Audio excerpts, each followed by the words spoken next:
जय हिंद दोस्तों। कहा जाता है there is nothing free in this world. इस विश्व में मुफ्त में कुछ नहीं मिलता। वैसे एक उदाहरण निकल कर आया अमेरिका और यूक्रेन की फ्रेंडशिप से। यूक्रेन जैसा छोटा देश अमेरिकन वॉर वेपन्स और मॉनिटरी हेल्प के साथ रशिया से लगातार 3 साल से युद्ध लड़ रहा है। इस युद्ध में अमेरिका ने अनकंडीशनल सपोर्ट जो है वो यूक्रेन को दिया, पर अब उस अनकंडीशनल सपोर्ट के बिहाफ में, उसके अगेंस्ट में अमेरिका ने उसका 50% हिस्सा जो है वो मांग लिया है। अमेरिका का कहना है कि यूक्रेन का जो रेवेन्यू है, जो क्रिटिकल मिनरल्स से, ऑयल एंड गैस से, सी पोर्ट्स एंड इंफ्रास्ट्रक्चर से आ रहा है, उसमें से 50% शेयर जो है वो अमेरिका को मिलना चाहिए।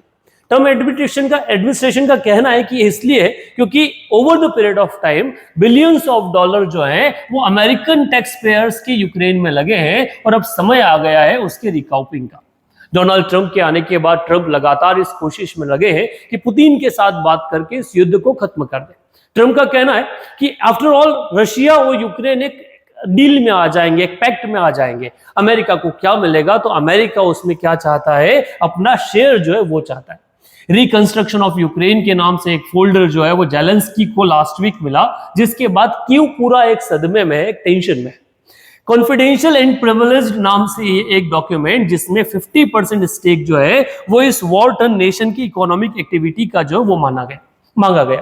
अगर यूक्रेन के बारे में चर्चा की जाए तो यूक्रेन का एक बड़ा हिस्सा जो है वो रशिया ने अपने कंट्रोल में ले रखा है और यूक्रेन फेमस है अपने नेचुरल रिसोर्सेज के कारण। कई क्रिटिकल रिसोर्सेज यहाँ पे अवेलेबल है। इनके पास टाइटेनियम का एक बड़ा भंडार अवेलेबल है, मैग्नीशियम का एक बड़ा भंडार है, साथ ही साथ beryllium, graphite, iron, uranium, titanium, ये सारी चीजें जो है वो यूक्रेन में अवेलेबल है। यूक्रेन के नेचुरल रिसोर्सेज पे अमेरिका का बड़े लंबे समय से एक इंटरेस्ट जो है वो रहा है और वो इस डिमांड के साथ कंप्लीट आ गया है कि इस पूरे युद्ध में यूक्रेन और रशिया ही नहीं, कहीं ना कहीं अमेरिका जो है वो भी जिम्मेदार है। इस पूरे केस पर आप क्या ओपिनियन रखते हैं? कमेंट बॉक्स में जरूर लिखिए।